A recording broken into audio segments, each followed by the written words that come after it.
Hey guys, and welcome back to my YouTube channel.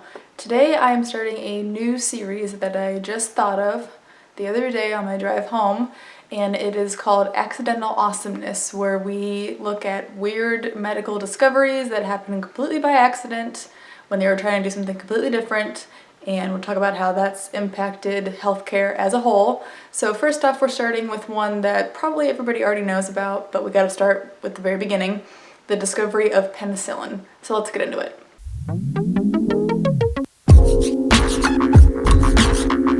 So as you may already know, penicillin was discovered by a Scottish doctor named Alexander Fleming. So he was born on a farm in Scotland, and him and his brother both became doctors. So he was working in a lab and was just really not very clean. Like, what is sterile procedure? Never heard of her. And he would leave like food and drinks and like dirty like testing dishes and just like literally just shit everywhere. I don't know how he got anything accomplished. I don't know how his work is not considered to be contaminated, but whatever.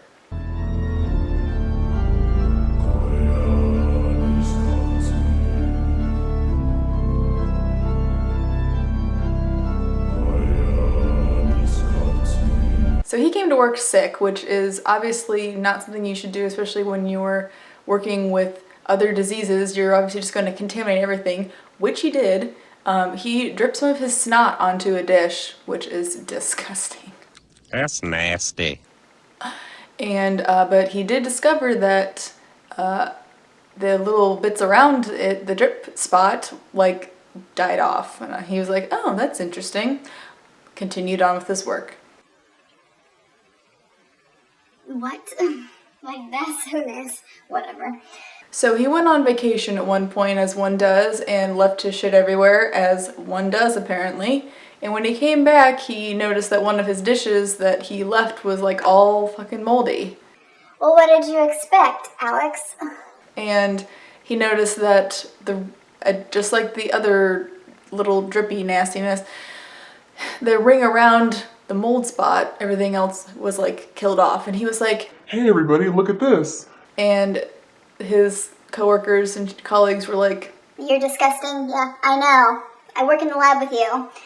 Didn't give it one single thought. And he continued to research it and documented it and wrote some papers on it, but literally no one gave a shit till like 10 years later. Ernest Chain and Howard Florey discovered his paper and read it, and they were like, maybe we can, recreate this. Maybe we can test it on a real infection, see if it'll actually do anything. So they were like, gathered up some mold. They literally just rubbed it on a policeman who scratched his eye, and it worked. And so they were like, look at this shit. Can you imagine making a medical discovery by just like, we'll just rub some of this shit in your eye, see if it works, and it does. Can you imagine? So these two started to continue to grow this mold and use it to treat people, but they literally just couldn't produce it fast enough for the need. Because this was during World War I. Obviously, there was a lot of soldiers that were injured, let alone just the lay people who needed penicillin for their illnesses.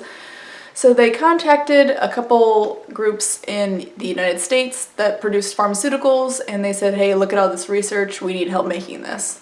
So they took a sample from a melon. They considered that to be the most pure sample of the mold, did a lot of animal testing, not great, but okay, and eventually did human trials, and obviously it is still used today, and it's one of the most widely used antibiotics known, and it is very effective, although there are some things that are becoming resistant.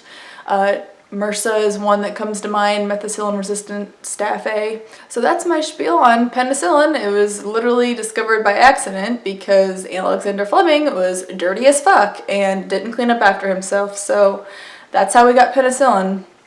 Alright, tell me what you thought about this video down below. I will see you guys in the next one. There will be some playlists, etc. floating around up here that you can check out, and I will catch you guys later.